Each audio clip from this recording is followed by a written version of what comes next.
जय माता दी। राधे राधे। आइए सुनते हैं आज शुक्रवार के दिन मां अन्नपूर्णा की यह कथा। एक समय की बात है, काशी निवासी धनंजय की पत्नी का नाम सुलक्षणा था। उसे अन्य सब सुख प्राप्त थे, केवल निर्धनता ही उसके दुख का कारण थी। यह दुख उसे हर समय सताता था। एक दिन सुलक्षणा पति से बोली, स्वामी आप कुछ उद्यम करो तो काम चले। इस प्रकार कब तक काम चलेगा? सुलक्षणा की बात धनंजय के मन में बैठ गई और वह उसी दिन विश्वनाथ शंकर जी को प्रसन्न करने के लिए बैठ गया और कहने लगा, हे देवाधिदेव विश्वेश्वर, मुझे पूजा पाठ कुछ आता नहीं है, केवल तुम्हारी भरोसे बैठा हूँ। इतनी विनती करके वह 2-3 दिन भूखा प्यासा बैठा रहा। यह देखकर भगवान शंकर ने उसके कान में अन्नपूर्णा अन्नपूर्णा अन्नपूर्णा इस प्रकार 3 बार कहा। यह कौन क्या कह गया? इसी सोच में धनंजय पड़ गया कि मंदिर से आते ब्राह्मणों को देखकर पूछने लगा, पंडित जी अन्नपूर्णा कौन है? ब्राह्मणों ने कहा, तू अन्न छोड़ बैठा है, सो तुझे अन्न की ही बात सूझती है। जा घर जाकर अन्न ग्रहण कर।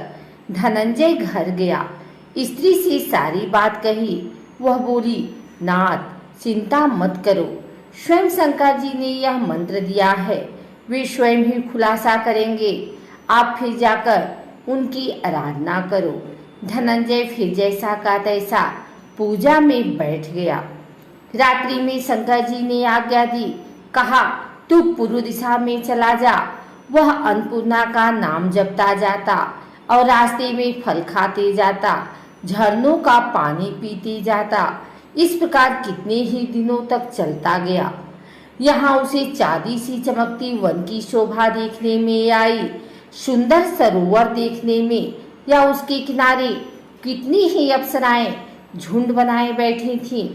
एक कथा कहती थी और सब मां अन्नपूर्णा इस प्रकार बार बार कहती थी। यह अगहन मास की उजेली रात्रि थी और आज से ही व्रत का आरंभ था। जिस शब्द की खोज करने वह निकला था, वह उसे वहां सुनने को मिला। धनंजय ने उनके पास जाकर पूछा, हे देवियों, आप यह क्या कर रही हो? उन सब ने कहा, हम सब मां अन्नपूर्णा का व्रत कर रहे हैं। व्रत करने से की गई पूजा का क्या होता है? यह किसी ने किया भी है?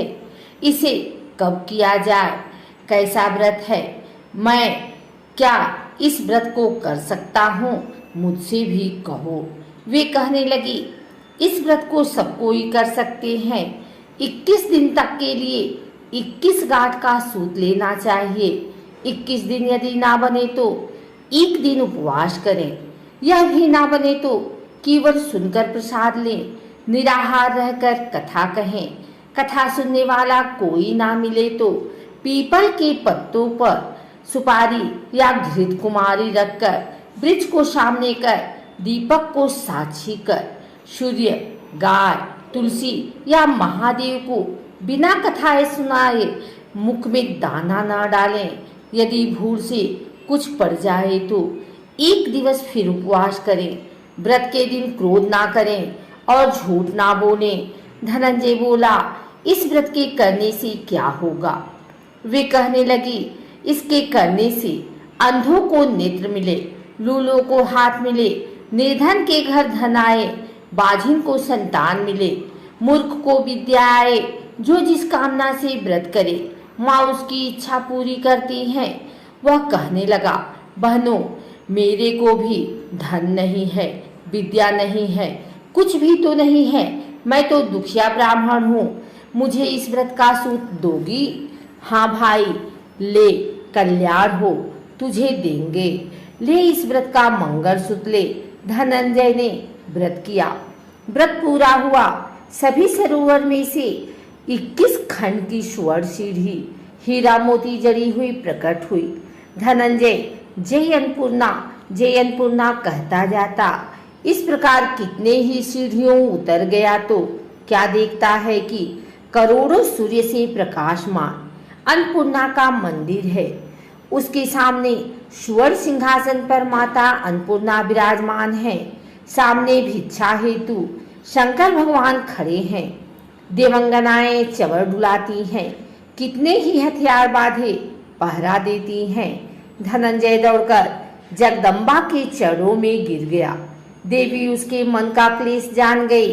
धनंजय कहने लगा, माता आप तो अंतर्यामिनी हो, आपको अपनी दशा क्या बताऊं। माता बोली, मेरा व्रत किया है, जा संसार तेरा सत्कार करेगा। माता ने धनंजय की जीवा पर बीज मंत्र लिख दिया। अब तो उसके रोम रोम में विद्या प्रकट हो गई। इतने में क्या दिखता है कि वह काशी विश्वनाथ के मंदिर में खड़ा है। माँ का वरदान ले धनंजय घर आया। सुलक्षणा से सब बात कही। माता जी की कृपा से उसके घर में संपत्ति उमड़ने लगी। छोटा सा घर बहुत बड़ा गिना जाने लगा। जैसे शहद के छत्ते में मक्खियां जमा होती हैं, उसी प्रकार उनके सगे संबंधी आकर उसकी बड़ाई करने लगे। कहने लगे, इतना धन और इतना बड़ा घर, सुंदर संतान नहीं तो इस कमाई का कौन भोग करेगा। सुलक्षणा से संतान नहीं है, इसलिए तुम दूसरा विवाह करो। अनिच्छा होते हुए भी धनंजय को दूसरा विवाह करना पड़ा और सती सुलक्षणा को सौत का दुख उठाना पड़ा। इस प्रकार दिन बीतते गए। फिर अगहन मास आया। नए बंधन से बंधे पति से सुलक्षणा ने कहलाया कि हम व्रत के प्रभाव से सुखी हुए हैं, इस कारण यह व्रत छोड़ना नहीं चाहिए। यह माता जी का ही प्रताप है जो हम इतने संपन्न और सुखी हैं। सुलक्षणा की बात सुन धनंजय उसके यहाँ आया और व्रत में बैठ गया। नई बहू को इस व्रत की खबर नहीं थी। वह धनंजय के आने का राह देख रही थी। दिन बीतते गए और व्रत पूर्ण होने में 3 दिन बाकी थे कि नई बहू को खबर पड़ी। उसके मन में ईर्ष्या की ज्वाला दहक रही थी। सुलक्षणा के घर आ पहुंची और उसने वहां भगदड़ मचा दी। वह धनंजय को अपने साथ ले गए। नए घर में धनंजय को थोड़ी देर के लिए निद्रा ने याद आया। इसी समय नई बहू ने उसके व्रत का सूत तोड़कर आग में फेंक दिया। अब तो माताजी का क्रोध जाग गया। घर में अकस्मात आग लग गई। सब कुछ जलकर खाक हो गया। सुलक्षणा जान गई और पति को फिर अपने घर ले आई। नई बहू रूठकर पिता के घर जा बैठी। पति को परमेश्वर मानने वाली सुलक्षणा बोली, नाथ घबराना नहीं, माताजी की कृपा अलौकिक है। पुत्र को पुत्र हो जाता है पर माता को माता नहीं होती। अब आप श्रद्धा और भक्ति से आराधना शुरू करो, वे जरूर हमारा कल्याण करेंगे। धनंजय फिर माता के पीछे पड़ गया। फिर वही सरोवर सीढ़ी प्रकट हुई। उसमें माँ अन्नपूर्णा कहकर वह उतर गया। वहां माताजी के चरणों में रुदन करने लगा। माता प्रसन्न हो बोली, यह मेरी स्वर्ण की मूर्ति ले, उसकी पूजा करना, तू फिर सुखी हो जाएगा। जा, तुझे मेरा आशीर्वाद है। तेरी स्त्री सुलक्षणा ने श्रद्धा से मेरा व्रत किया है, उसे मैंने पुत्र दिया है। धनंजय ने आंखें खोली तो खुद को काशी विश्वनाथ के मंदिर में खड़ा पाया। वहां से फिर उसी प्रकार घर को आया। इधर सुलक्षणा के दिन चढ़े और महीने पूरे होते ही पुत्र का जन्म हुआ। गांव में आश्चर्य की लहर दौड़ गई।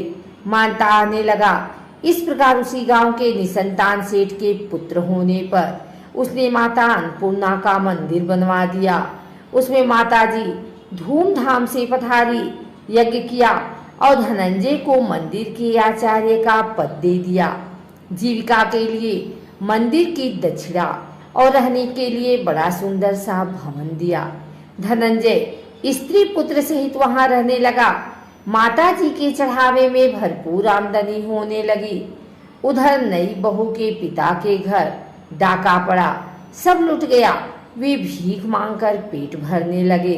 सुलक्षणा ने यह सुना तो उन्हें बुला भेजा, अलग घर में रख लिया और उनके अनुवस्त्र का प्रबंध किया।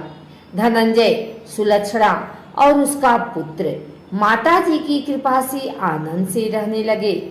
माताजी ने जैसे इनके भंडार भरे, वैसे सबके भंडार भरे।